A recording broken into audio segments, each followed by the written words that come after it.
तो आज हम लोग जिस विषय पे चर्चा करेंगे, पिछली कक्षा में मैंने जब कवि परिचय पढ़ाया था फिराक गोरखपुरी के बारे में, तो रुबाइयों पे चर्चा किए थे हम लोग। आज हम लोग जिस पे चर्चा करेंगे वो है गजल।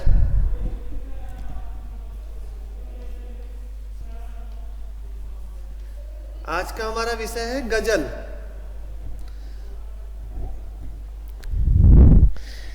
तो जो केंद्रीय विषय वस्तु, इससे पहले जो गजल का जो दायरा था वह क्या था? रोमानियत था।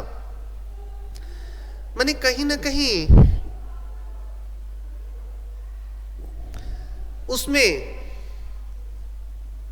वैयक्तिक प्रेम कहा जाए या एक रोमांच कहा जाए, ये सब का भाव होता था।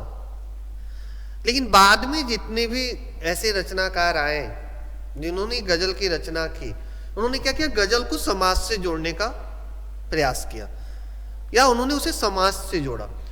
उन्हीं गजल रचनाकारों में से एक है फिराक गोरखपुरी। तो आज हम लोग गजल पे चर्चा करेंगे। पहले देखो जो दो पंक्तियां हैं, नौरस गूंचे पंखड़ियों की, नाजुक गिरहें खोले हैं, या उड़ जाने की रंगो वो गुलशन में पर तोले हैं। पहले देखो नौरस, तो यहां देखो नौरस का देखोगे अभ्यास पुस्तिका में लिखा हुआ है नया रस। लेकिन अगर कक्षा 10वीं के थोड़ा सा पाठ्यक्रम को आप लोग याद करो तो वहां पे हम लोगों ने रस की संख्या कितनी पढ़ी थी? 9 और 2 11। बाद में भक्ति और वात्सल्य रस जोड़ा गया था, तो उससे पूर्व 9 रसों की चर्चा विद्वानों ने की थी। तो यहाँ पे नया रस कहे या साहित्यिक संदर्भों में नौ रस के संदर्भ में कहे, यहाँ पे जो प्रकृति से ये पंक्तियां जुड़ी हुई हैं, कवि ने कहीं ना कहीं इन पंक्तियों के माध्यम से प्रकृति का चित्रण किया। क्या कहते हैं? नौरस गूंचे। गूंचे माने क्या है? कली, यानी फूल बनने से पूर्व की स्थिति। जब कोई भी कली जब है, जब तक उसमें पूरी तरह से रसों का संचार नहीं होगा तो क्या होगा? उसका विकास नहीं होगा। तो वही यहां पे बता रहा है कि जैसे उसमें नए रसों का संचार होता है तो एक कली क्या होती है? फूल बन जाती है। माने नाजुक गिरह, नाजुक माने क्या होता है? कोमल। गिरह माने गांठ, माने धीरे धीरे जो कली जो है वो धीरे धीरे फूल बन रही है। तो वो जो बंधन एक जो था, धीरे धीरे उस बंधन को, वो गांठ को जो है वो खोल रही है। खोलने के बाद क्या होता है? जैसे ही फूल बन जाता है तो क्या होता है? उसमें से एक महक, एक सुगंध बाहर निकलती है। तो क्या करें? या उड़ जाने को रंगो वो गुलशन में पर तोले। पर माने क्या होता है? पंख। अब वो क्या हो रहा है? अपनी खुशबू, अपनी महक जो है पूरे उस वातावरण में, प्रकृति में जो है बिखरने के लिए तैयार है। तो कैसे एक यहां पे कवि दिखा रहा है प्रकृति का, देखो कितना अच्छा सुंदर चित्र कर रहा है यहां पे कवि। और उसमें भी क्या विषय पे? तो फूल बनने से पूर्व की स्थिति जो है, यानी जब वो कली अवस्था में है, जैसे ही उसमें रसों का संचार हो रहा है, नए रसों का संचार हो रहा है, वो फूल बन रही है। और फूल बनने के क्रम में क्या, कितना माने प्रसंगों पे ध्यान देने का हो सकता है। नाजुक गिरे माने क्या होता है? कोमल है, वो बहुत मुलायम है, नर्म है। वो धीरे धीरे धीरे धीरे क्या हो रहा है? कली जो है फूल बन रही है और अपनी खूबसूरती, अपनी महक जो है चारों तरफ बिखरने के लिए अब वो तैयार है, तत्पर है।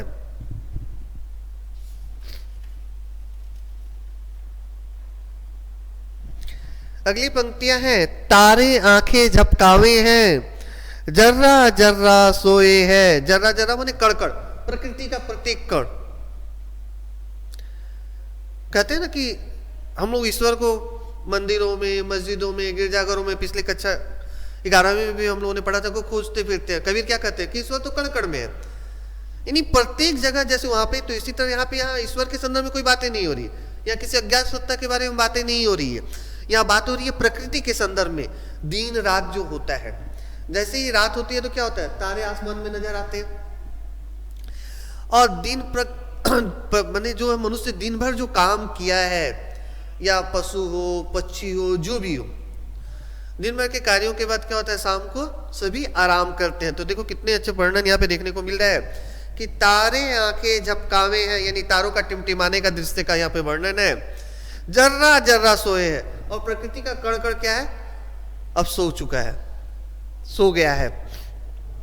अगली पंक्तियों में क्या कहते हैं, तुम भी सुनो हो यारो, यहां पे संबोधित करते कहते हैं कि हे यारो अब आप लोग भी सुनो, या तुम लोग भी सुनो, सब में सन्नाटे कुछ बोले हैं। सब माने रात, यहाँ पे उर्दू फारसी के शब्द बहुत सारे देखने को मिलेंगे। सब का अर्थ होता है रात, लेकिन बोले ये जो रात का जो सन्नाटा है, ये जो शांति है, ये जो नीरवता है, यह भी कुछ बयां कर रहे हैं। क्या बयां कर रहे हैं? क्या प्रकृति का कण कण जो है वो सो गया है, सभी निद्रा की स्थिति में है, दिन भर के क्रियाकलापों से मुक्त होकर सभी अब आराम कर रहे हैं। तो यानी गजल को उन्होंने क्या किया, रोमानियत से मुक्त करके यहाँ पे देख रहे हैं हम लोग, फिराक गोरखपुरी ने क्या किया, प्रकृति के साथ जोड़ने का प्रयास किया है। गजल जो एक सीमित, एक संकुचित दायरे में जो कैद हो गई थी, उससे बाहर निकालने का प्रयास किया है। आगे क्या कहते हैं वो, हम हो या किस्मत हो हमारी, दोनों को एक ही काम मिला। देखो पंक्तियों पे ध्यान देना, आरंभिक दो जो गजल की पंक्तियां थी, दोनों गजल जो थे वहां प्रकृति का चित्रण देखने को मिल रहा था। अब यहाँ देखो मनुष्य विशेष के संदर्भ में वो बात करेंगे। क्या कहते हैं, हम हो या किस्मत हो हमारी, दोनों को एक ही काम मिला। यहाँ एक लिखा हुआ, मैंने एक ही काम मिला है। क्या काम मिला है? दूसरी पंक्ति को जो पढ़ूंगा तो ध्यान से सुनने की जरूरत है। क्या कहते हैं, किस्मत हमको रोले हुए हैं, हम किस्मत को रोले हैं। देखना सामान्य तो मनुष्य की ये प्रवृत्ति होती है ना, जब भी उसे कुछ नहीं मिलता है, वो परिश्रम कर रहा है, मेहनत कर रहा है, और उसके बाद जब वो जिस चीज की आशा करता है, जो चीज की उसे अपेक्षा होती है, उसकी आकांक्षा होती है, जब वो वस्तुएं या वो कोई भी संदर्भ में हो सकता है वो विषय, जब उसे वो नहीं प्राप्त होता है, क्या होता है, वो अपने किस्मत को दोष देता है, अपने भाग्य को दोष देता है। क्या कहता है वो, कि मेरी किस्मत में, मेरे भाग्य में नहीं लिखा है। फिराक गोरखपुरी इस बात को दूसरी तरह से कहते हैं। उनका कहना है कि जिस प्रकार हम किस्मत को दोष देते हैं, अपने भाग्य को दोष देते हैं, उसी प्रकार भाग्य भी हमें दोष देती है, हमें कोसती है। कभी भी देखना इन पंक्तियों पे हम लोगों ने ध्यान नहीं दिया होगा, या इस विषय में हम लोगों ने कभी सोचा भी नहीं होगा कि भाग्य हमें दोष कैसे दे सकती है, भाग्य मेरे ऊपर कैसे दोषारोपण कर सकती है। तो भाग्य ऐसे दोषारोपण करती है कि जिस प्रकार हम कहते हैं अपनी किस्मत पर रोना रोते हैं, उसी प्रकार किस्मत हम लोगों पे रोती है कि हम ऐसे व्यक्ति के शरीर में क्यों है, मेरा संबंध ऐसे वैसे व्यक्ति के साथ क्यों स्थापित हुआ, जो बात बात पर अपनी किस्मत को दोष देता है, जो बात बात पर मुझे कोसता है। तो उसी भी उसी व्यक्ति के शरीर में रहने पे कष्ट होता है, तकलीफ होती है। तो कभी यहां पे देखो, कभी ये नहीं कहना चाह रहा है कि किस्मत हमें दोष दे रही है, किस्मत हम पर हो रही है, नहीं। कवि का यह बताना उद्देश्य नहीं, कवि का कहने का उद्देश्य यह है कि हम मनुष्यों को अपने भाग्य या किस्मत पर रोने के बजाय, किस्मत को दोष देने के बजाय, हमें इस तरह के प्रयास करने चाहिए, इस तरह की कोशिश करनी चाहिए कि हम जो भी काम करें उसमें हमें कामयाबी मिले, हमें सफलता मिले। अगर नहीं भी मिले तो किस्मत या भाग्य को दोष देने के बजाय हमें और अधिक मेहनत करना चाहिए, हमें और अधिक परिश्रम करना चाहिए, ताकि चाहे जो भी हो जाए हम सफलता अवश्य प्राप्त करें। लेकिन देखना, हम मनुष्यों का सामान्यतः यही नेचर होता है कि हम अपने भाग्य का रोना रोने लग जाते हैं, अपनी किस्मत को दोष देने लग जाते हैं। कभी कहते हैं उचित नहीं। यहां उन्होंने इसलिए पंक्तियों को नहीं लिखा है कि दोनों एक दूसरे के ऊपर दोषारोपण कर रहे हैं, इसको दिखाने के लिए नहीं लिखा है उन्होंने लिखा है कि हमें इन चीजों से बचना चाहिए, यानी हताश और निराश न होने का उन्होंने संदेश दिया है। आगे क्या कहते हैं, चौथा देखो गजल उनका क्या है, जो मुझको बदनाम करे हैं, काश वे इतना सोच सके, मेरा पर्दा खोले हैं या अपना पर्दा खोले हैं। लेकिन पिछले कक्षाओं में मैंने ऐसी पंक्तियां नहीं होकर भी ऐसी ही घटनाओं से संबंधित बातें कही थी कि जब हम किसी की बुराई करते हैं, जब हम किसी की आलोचना करते हैं, तो उससे पहले हमें अपने अंदर भी झांक लेना चाहिए। कबीर की पंक्तियां बताई थी मैंने कि बुरा देखन मैं चला, बुरा न मिला कोई, अपने भीतर झांक के देखा तो मुझसे बुरा न कोई। हम मनुष्यों की एक ये भी प्रवृत्ति होती है कि हम दूसरे में सिर्फ बुराई खोजते हैं, कमियां खोजते हैं, दोषों को खोजते हैं, लेकिन अपने अंदर झांक के नहीं देखते, अरे मेरे अंदर भी तो कमियां हैं, मेरे अंदर भी बुराइयां हैं, तभी तो मैं दूसरे में कमियों बुराइयों को खोज रहा हूं। अगर मेरे अंदर सिर्फ अच्छाई होती, मेरे अंदर सिर्फ बुराई नहीं होती, सिर्फ अच्छाइयां होती, तो मैं दूसरे में अच्छाइयों को खोजता। तो कहीं ना कहीं हमारे भीतर बुराई है, इसीलिए हम दूसरे में भी बुराई को खोज रहे हैं, हम अच्छाइयों को देखने की कोशिश नहीं कर रहे हैं। लेकिन हम मनुष्य की प्रवृत्ति होती है कि एक जगह पे 10 अच्छाइयां हैं या 8 अच्छाइयां हैं तो हमें नजर नहीं आएंगे। अगर 2 बुराइयां हैं, 2 कोई कमियां हैं, हमारा नजर जो है, हमारा दृष्टिकोण जो है उन 2 कमियों पे पहले पड़ता है। 8 अच्छाइयां वहां पे ढक जाती है पूरी तरह से। इसलिए मैंने कबीर की पंक्तियों का भी उल्लेख किया। क्यों वो कहते हैं कि बुरा खोजन मैं चला या बुरा देखन मैं चला, बुरा ना मिला कोई, अपने भीतर झांक के देखा तो मुझसे बुरा ना कोई। वो पूरे संसार में बुराई खोजने निकलते, बोला अरे सबसे बुरा व्यक्ति तो मैं हूं कि मैं सभी चीजों में बुराइयां खोज रहा हूं, सभी लोगों में बुराइयां खोज रहा हूं। तो उसी प्रकार यहां पे कवि कह रहे हैं कि जो मुझको बदनाम करे हैं, कि जो लोग भी मुझे बदनाम करना चाह रहे हैं, काश वो इतना सोच सके, माने वो भी ये सोचे, ये महसूस करे कि हम जिसके बारे में भला बुरा कर रहे हैं, जिसके क्या बोलते हैं मेरा पर्दा को ले, माने उनके सारी कमियों को गिना रहे हैं, उनके सारी बुराइयों को उजागर कर रहे हैं, वो ये भूल जा रहे हैं कि इस माध्यम से उनकी सारी कमजोरियां भी, उनकी सारी बुराइयां भी लोगों के सामने प्रकट हो जा रही है, लोगों के सामने उपस्थित हो जा रही है। वो अपने आप को भी बेनकाब कर ले रहे हैं।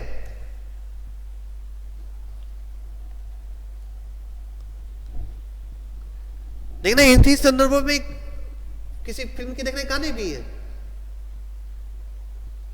कि कोई भी चीजें जो ढकी हुई है, छिपी हुई है, उनको ढका या छिपा रहने दो, पर्दे में ही रहने दो। जैसे ही पर्दा खुलेगा तो बहुत सारी सच्चाई, बहुत सारे तथ्य जो है समाज के सामने उपस्थित हो जाएंगे। लेकिन मैंने बार बार बताया ना कि मनुष्य की प्रवृत्ति होती कि हम लोग जानते सब कुछ है कि हमें ये नहीं करना चाहिए, लेकिन करते फिर भी वही है, दूसरे में ही कमियों और बुराइयों को खोजते हैं। 3 पंक्तियों के माध्यम से रचनाकार ने यानी फिराक गोरखपुरी ने यही समझाने का प्रयास किया है हम लोगों को कि हमें इन चीजों से बचना चाहिए, दूसरे के अंदर में अच्छाइयों को खोजना चाहिए। देखो हम में से कमियां सबके भीतर कुछ ना कुछ हो सकती है, लेकिन कमियों को कैसे दूर करें ये कोशिश करनी चाहिए, न कि उनकी बुराइयों को उजागर करके उसे बदनाम करने की कोशिश करनी चाहिए। अगली गजल की पंक्तियां हैं, ये कीमत भी अदा करे हैं हम बदुरुस्ती ए होशो हवास, तेरा सौदा करने वाले दीवाना भी होले हैं। यानी यहां पे कहना चाह रहे हैं कि विवेक के साथ, बदुरुस्ती ए होशोवास का अर्थ है विवेक के साथ, बुद्धि के साथ, ज्ञान के साथ क्या करें, ये कीमत भी अदा करे हैं हम बदरुस्ती होशो आवाज, मैंने पूरे विवेक बुद्धि के साथ हम भी जो भी मूल्य है, जो भी कीमत है, उसको अदा करने के माने उसे देने के लिए, उसको पूरा करने के लिए तैयार हैं। तेरा सौदा करने वाले दीवाना भी होले हैं, माने जो भी तेरा सौदा करेगा वो कहीं ना कहीं दीवानों की तरह ही है। एक चीज हमेशा याद रखनी चाहिए हमें कि जो बुद्धि है, ज्ञान है, इस सभी चीजों का सौदा कभी नहीं किया जा सकता। ये क्या होता है, अभ्यास से, प्रयास से प्राप्त होती है। यहां सिर्फ ज्ञान, सौदे, ये सभी संदर्भों में नहीं, किसी संदर्भ में अगर हम किसी व्यक्ति से प्यार पाना चाहते तो वहां भी सौदेबाजी नहीं हो सकती। कहते हैं ना कि मां का प्यार जो होता है निश्चल होता है। क्यों कहा जाता है? क्योंकि उसमें कहीं कोई पाने की इच्छा नहीं होती है। माँ जब पिता, माँ और दूसरा नंबर ही आता है पिता का, जब वो अपने बच्चों की परवरिश करते हैं तो वो किसी आशा या इच्छा या आकांक्षा, चाहत रख के नहीं करते कि आने वाले समय में ये बच्चे हमारा ख्याल रखेंगे या हमारी देखभाल करेंगे। तो यहां पर कह रहे कि हम उस चीज की, मां की उस ममता की या पिता के उस प्रेम का क्या हम कोई मोल लगा सकते हैं? उसकी कोई कीमत नहीं होती।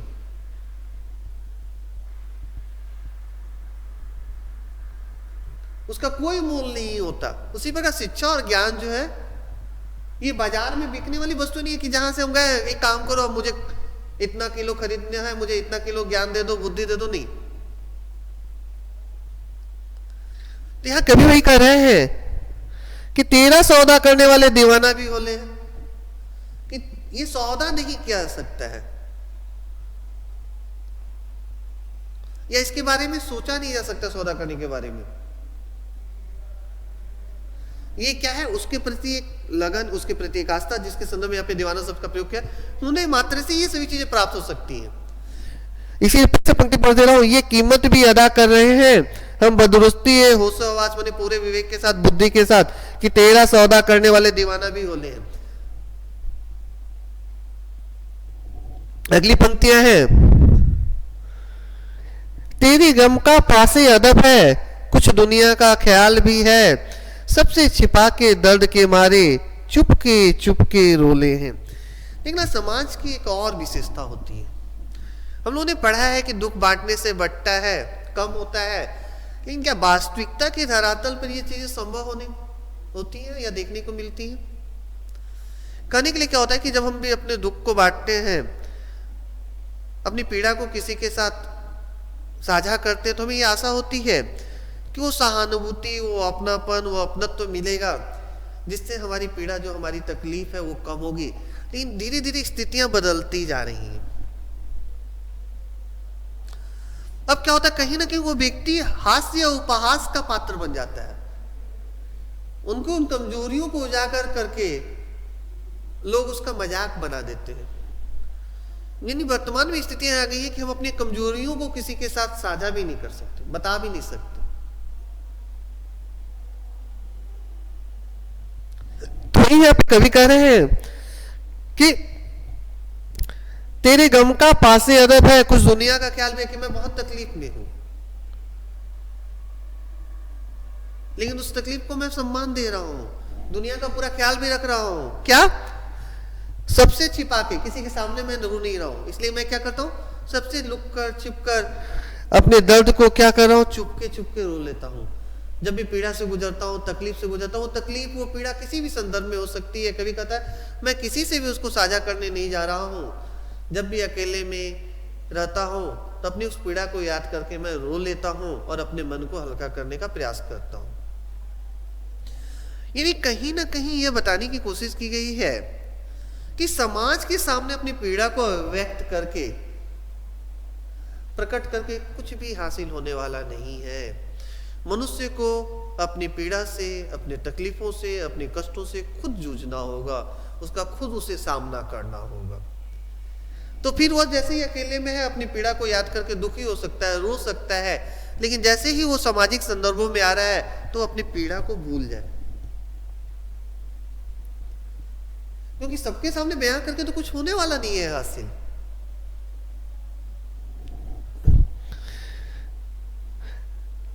अगली गजल की पंक्तियां हैं, फितरत का कायम है तवाजुन आलमी हुस्नो इश्क में भी, उसको उतना ही पाते हैं खुद को जितना खोले हैं।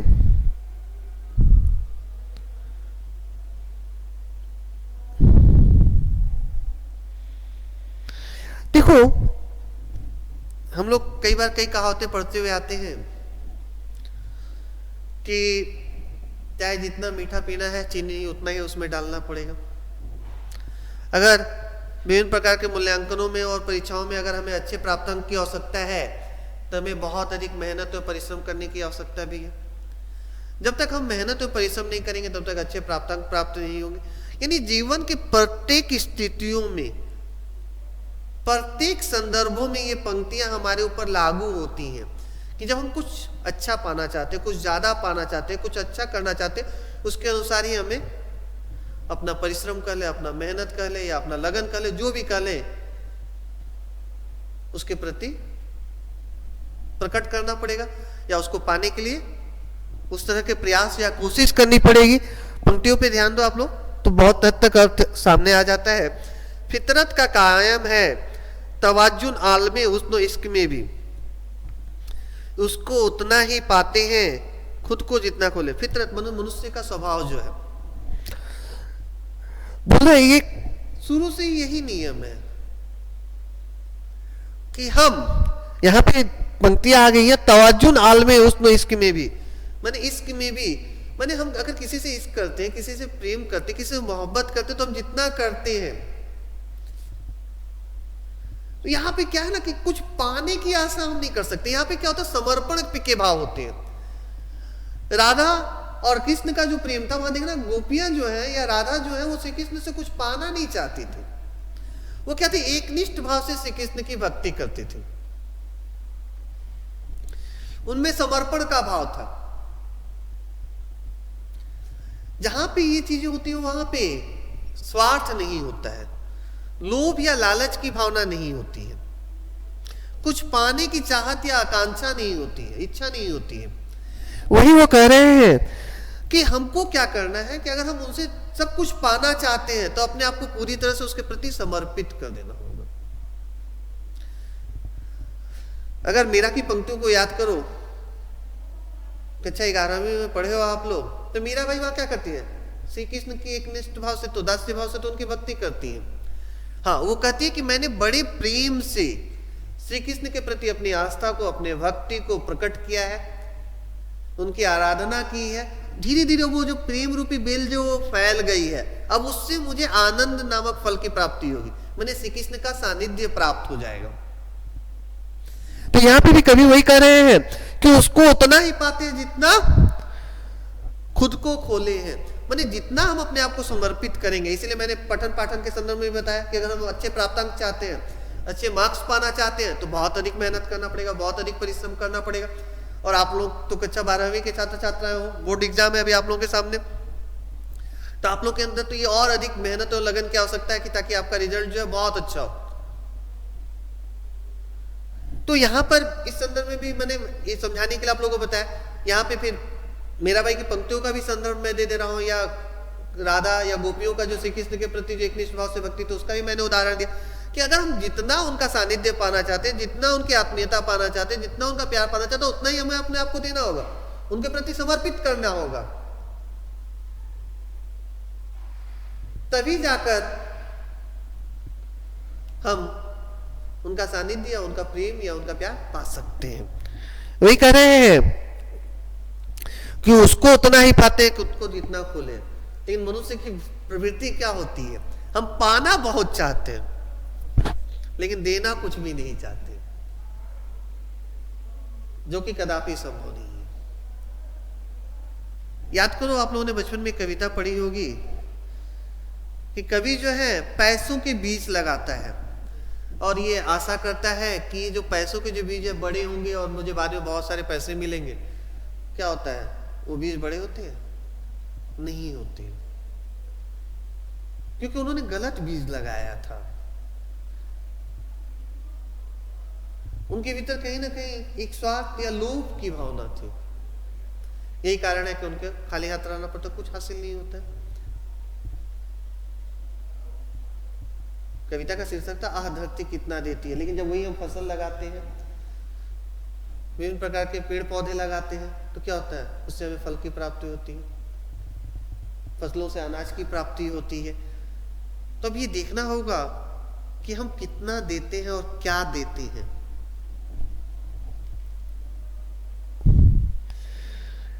बोले आबो ताब असआर न पूछो, तुम भी आंखें रखी हो, ये जगमग बैतों की दमक है या हम मोती रोले हैं। यानी यहां जो आबो ताब असरार, अगर आप लोग देखना पीछे अर्थ भी लिखा हुआ है चमक दमक के साथ। न पूछो तुम भी आंखें रखो, मानी ये चमक दमक जो है, ये चारों जो चकाचौंध की से भरी ये जो दुनिया है, ये आपके पास भी आंखें हैं, आप भी सब कुछ देख रहे हो।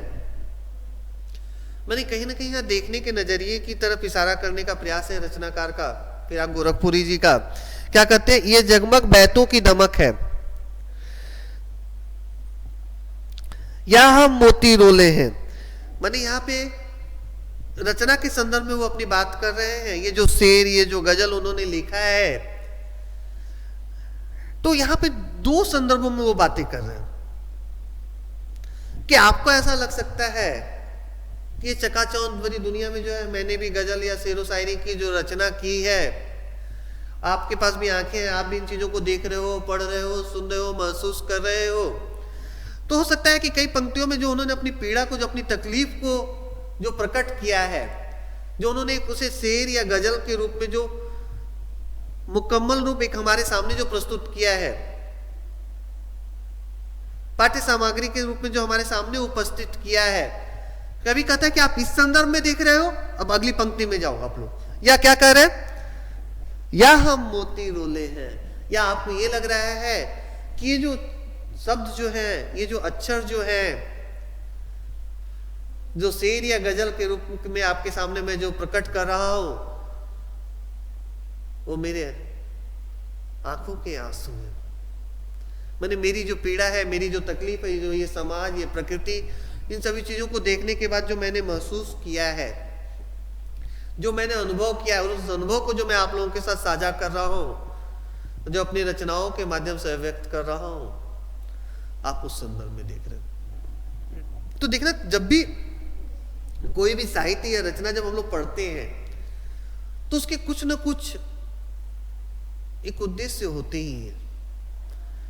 रचनाकार अपनी उन रचनाओं के माध्यम से कुछ न कुछ व्यक्त करना चाहता ही है, या समाज में हमारे सामने एक संदेश प्रस्तुत करना चाहता है। तो यहां पे पहले ही मैंने बताया था कि पहले ही इन्होंने पहला काम ही किया था कि गजल को संकीर्ण दायरे से, सीमित दायरे से बाहर निकालकर उसे समाज के साथ, मनुष्य के साथ, मनुष्य की पीड़ा, तकलीफ, जो कष्ट है, उसके साथ जोड़ने का प्रयास किया था। आगे क्या कहते हैं, ऐसे में तो याद आए हैं अंजुमने में रिंदों को, रात गए गर्दे पे, क्या कहते हैं, रात गए गर्दू पे फरिश्ते, बाबी गुना जग खोले हैं। देखो,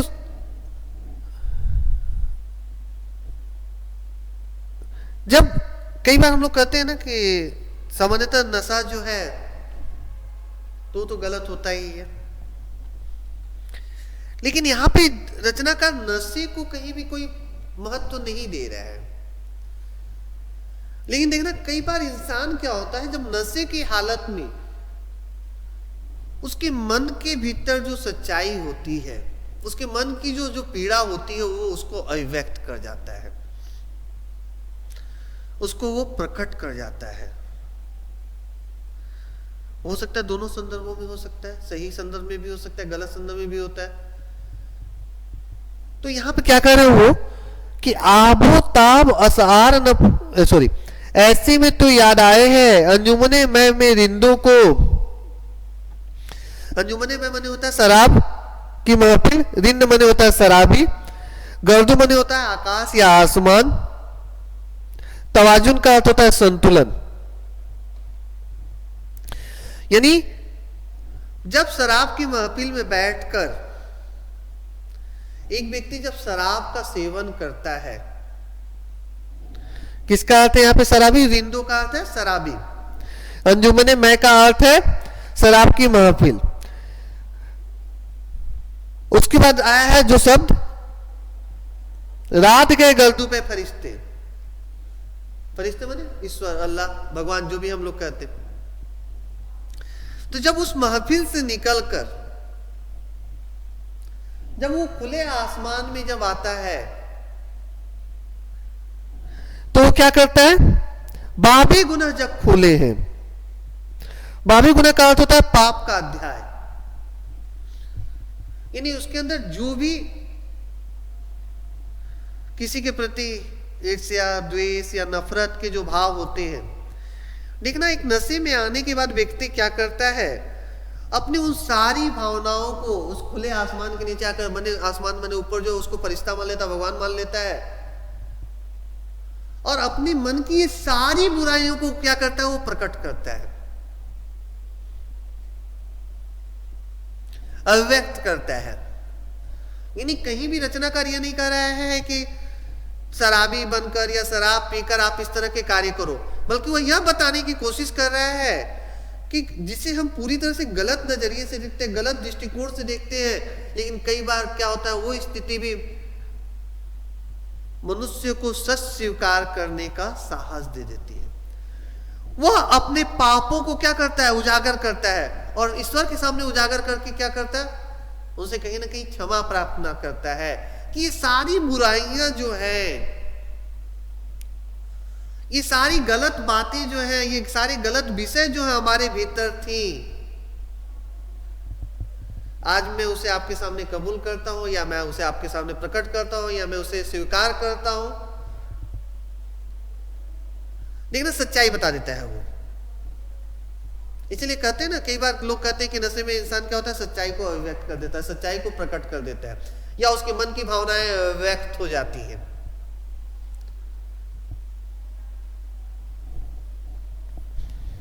वही बोला बाबे गुना मैंने पाप का अध्याय, उसके अंदर जो भी बुराइयां हैं, दूसरे के प्रति नफरत, घृणा, ईर्ष्या, द्वेष की जो भी भावनाएं हैं, वो जैसे ही शराब की महफिल से बाहर निकलता है, अंजुमने में से बाहर निकलता है शराबी, वो सब प्रकट कर देता है। और देखना क्या होता है, उनकी स्थिति क्या होती है, जहां तहां पड़े रहते हैं। जो लोग इस तरह के कार्यों में संलिप्त होते हैं, वो क्या होता है, नशा कर लेने के बाद उन्हें होश हवास तो रहता नहीं है, और कई बार उनको इसका खामियाजा भी भुगतना पड़ता है। उस सच्चाई को तो भले इस माध्यम से, ये माध्यम तो सही है नहीं जिस माध्यम से वो प्रकट कर रहे हैं, उजागर कर रहे हैं, माध्यम तो वो गलत है, व्यक्ति का तो माध्यम नहीं हो सकता है। लेकिन क्या होता है, रचनाकार ने बताया है कि यहाँ पे इस माध्यम से भी कई बार सच्चाइयां लोगों के सामने आती हैं। वही कह रहे हैं, ऐसे में तो याद आए हैं अंजुमने में रिंदों को, रात गए गर्दू पे फरिश्ते बाबे गुना जग खोले हैं। मैंने अपने पाप के अध्याय का पूरा वो वर्णन करते हैं। मैं इस संदर्भ में मुझे एक छोटी सी कहानी आप लोगों को बता रहा हूं, जो हम लोगों ने पढ़ा था कि एक डाकू रहता है, चोरी करना, डाका डालना उसका पेशा होता है। देखो क्या होता है, सच्चाई किसी न किसी बहाने उजागर हो ही जाती है। उसी संदर्भ में ये बता रहा हूं घटना में। तो एक बार क्या होता है कि वो एक व्यवसायी को लूटता है, और हाथापाई के क्रम में उसके हाथों उस व्यवसायी की मृत्यु हो जाती है, यानी उस व्यवसायी को मार डालता है। व्यवसायी मरते मरते कहता है कि बारिश, हल्की फुल्की बारिश हो रही थी, वो कहता है कि जो बारिश की जो बूंदे जो ये गिरने के बाद जो ये टप टप आवाज हो रही है, वो यही तुम्हारे सच्चाई को उजागर कर देगी। यानी तुमने जो मेरी हत्या की है, या तुमने जो मुझे लूटा है, एक न एक दिन समाज के सामने ये जरूर आएगा ही आएगा। वो देखता है सुनसान सड़कें हैं, चारों तरफ खाली है, और बोलता है ये बारिश की बूंदे ये क्या गवाही देंगी। और इस क्रम में क्या होता है, वो धीरे धीरे जाकर फिर व्यवसाय स्टार्ट करता है, बहुत बड़ा व्यवसायी बन जाता है, उसके भी बेटा बेटी हो जाते हैं, सबकी शादी विवाह करता है। और एक दिन इसी तरह वो अपने बरामदे में बैठा हुआ रहता है, और बारिश का ही मौसम रहता है, रात वैसी हुई रहती है, और बारिश की बूंदें जब गिरती हैं तो टप टप की आवाज से उसे वो पुरानी घटना याद आ जाती है, और वो मन ही मन बोलने लगता है, उसने कहा था कि यही बारिश की बूंदें जो टप टप गिर के आवाज कर रही है तुम्हारी सच्चाई को खोलेंगे क्या। आवाज तो इतने दिन हो गए, मेरे साथ तो कोई भी बुरा नहीं हुआ, पुलिस ने तो मुझे पकड़ा ही नहीं। और इसी तरह जब आपस में अपने में बात कर रहा होता है वो, उसी समय उसकी पत्नी आती है और बोलती है किससे बातें कर रहे हो, बोलता कुछ नहीं है। फिर भी धीरे धीरे पत्नी के जिद के कारण वो उसे बता देता है, और पत्नी क्या करती है, अपनी सहेली को बता देती है, और इस तरह क्या होता है, घटनाक्रम फिर पुलिस थाने तक पहुंच जाता है और उसकी गिरफ्तारी हो जाती है। यानी कहते हैं ना कि सच्चाई जो है आज नहीं तो कल तो सामने आएगी ही आएगी, उसे छिपाया नहीं जा सकता है, चाहे जितनी भी हम कोशिश कर लें।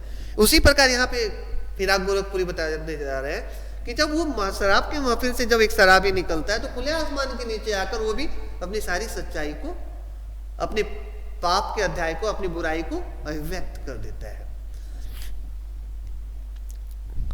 अब अंतिम गजल की पंक्तियां हैं। सदके फिराक एजाजे सुखन के, कैसे उड़ा ली ये आवाज, इन गजलों के पर्दे में तो मीर की गजलें बोली हैं। अब यहां पे फिराक गोरखपुरी जो है वो कहते हैं, हम लोगों ने गालिब, मीर वगैरह का नाम देखना यहाँ पे लिखा हुआ है कि पहले से ही सुन रखा है, तो उसी में से मीर का नाम ये उल्लेख करते हैं कि सदके फिराक एजाज जे सुखन के। एजाजे सुखन माने होता है बेहतरीन शायरी, प्रतिष्ठित शायरी, माने प्रसिद्ध शायरी।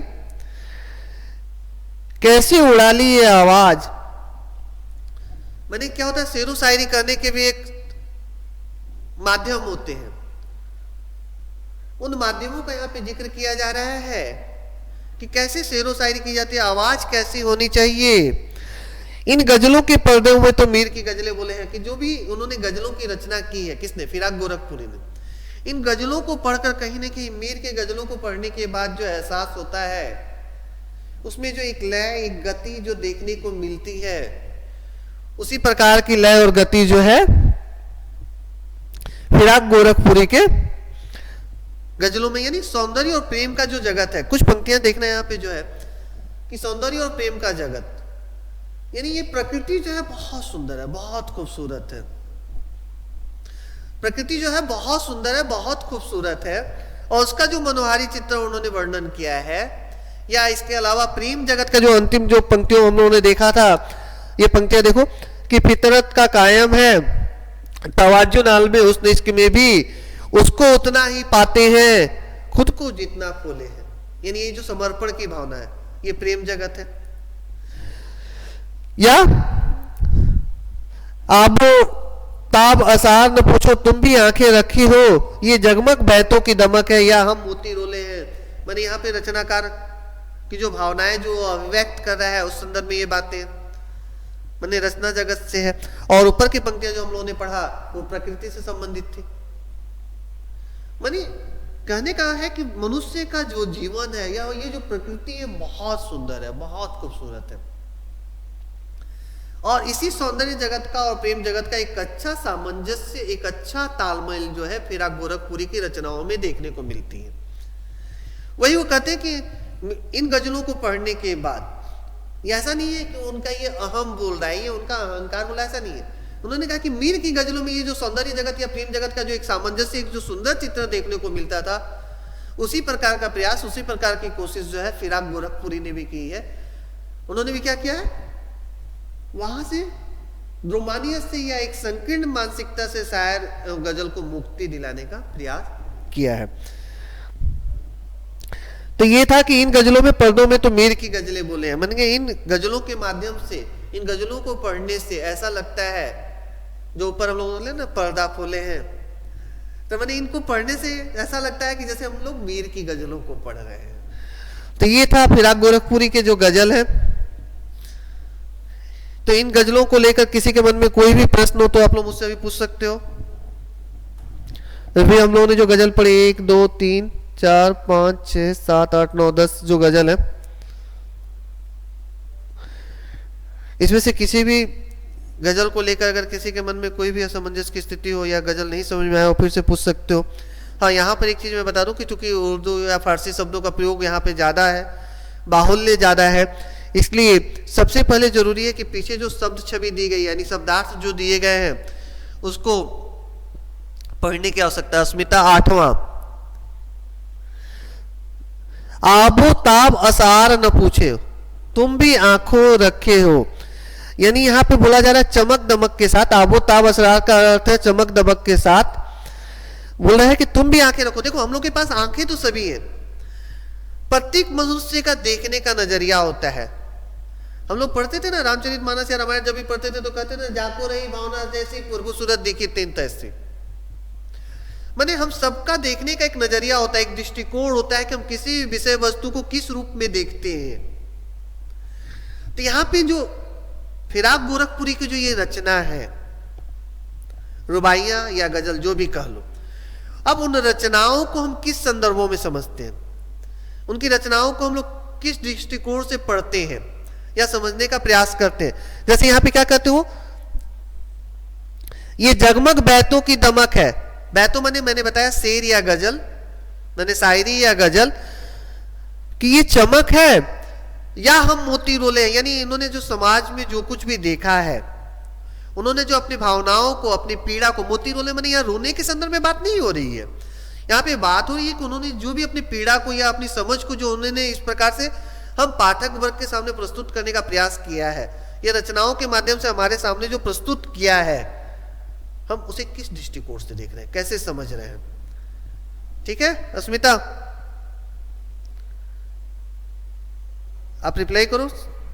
और किसी को, किसी गजल की पंक्तियों को लेकर,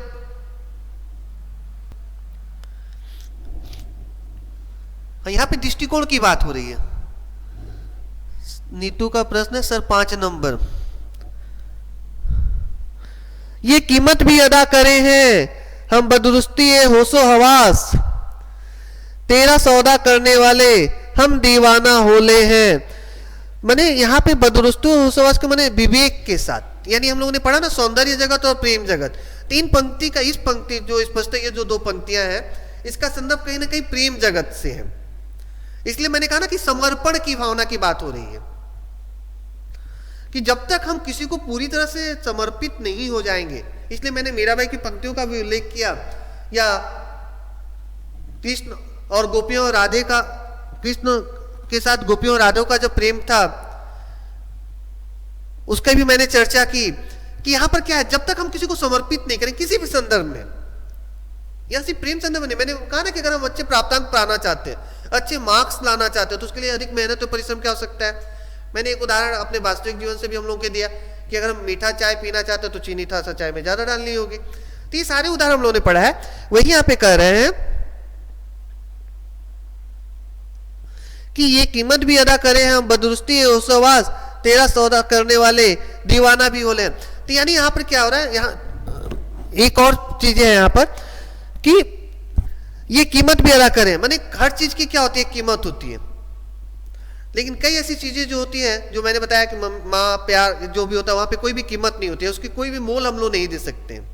तो यहाँ पे किसकी बात हो रही है, हम बदरुस्ते होशवास, माने पूरे विवेक के साथ, होश के साथ, क्या तेरा सौदा करने वाले भी दीवाना होले हैं, कि जो तेरा सौदा करने के बारे में सोच रहे हैं,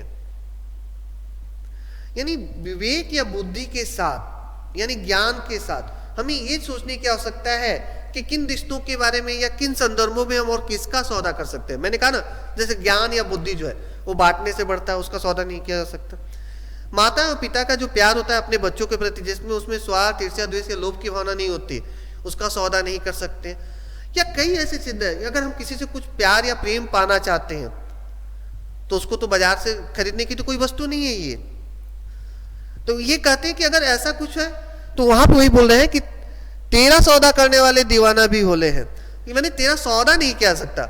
एक रचनाकार जब अपने रचना कर्म के माध्यम से समाज को एक संदेश देने का प्रयास कर रहा है, तो देखना कि प्रेमचंद ने इसी चीज का विरोध किया था। प्रेमचंद के फटे जूते में भी हम लोग पढ़कर आ रहे हैं कक्षा 9वीं में, जहां पे हरिशंकर परसाई ने व्यंग के स्वरूप लिखा था कि कई ऐसे रचनाकार क्या होते हैं, वो क्या करते हैं, अपने रचनाओं के साथ समझौता करके अपने रचनाओं को बेच देते हैं।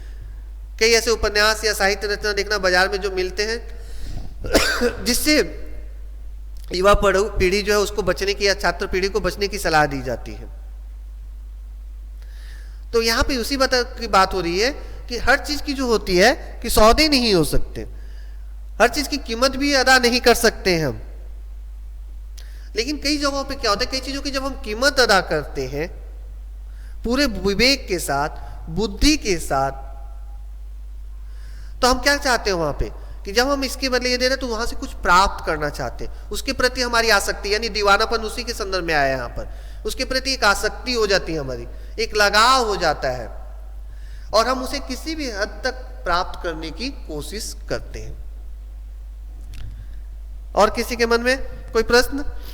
2 प्रश्न आया, अस्मिता का 8वां और नीतू का था 5वां। और किसी गजल को लेकर किसी के मन में कोई प्रश्न?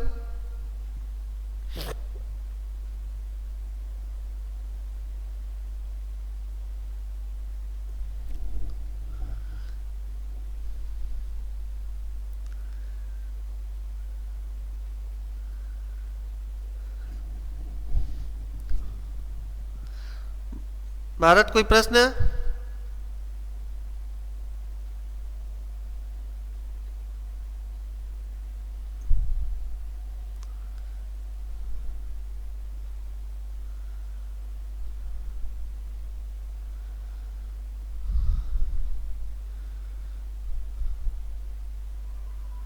भारत का नहीं है। और किसी के मन में कोई प्रश्न? आप लोग तो 4 लोग अभी मैं देख रहा हूँ कक्षा में हो।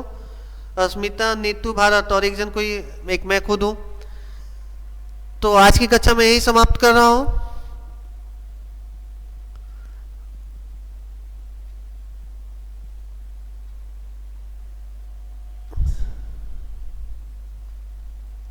Thank you all of you.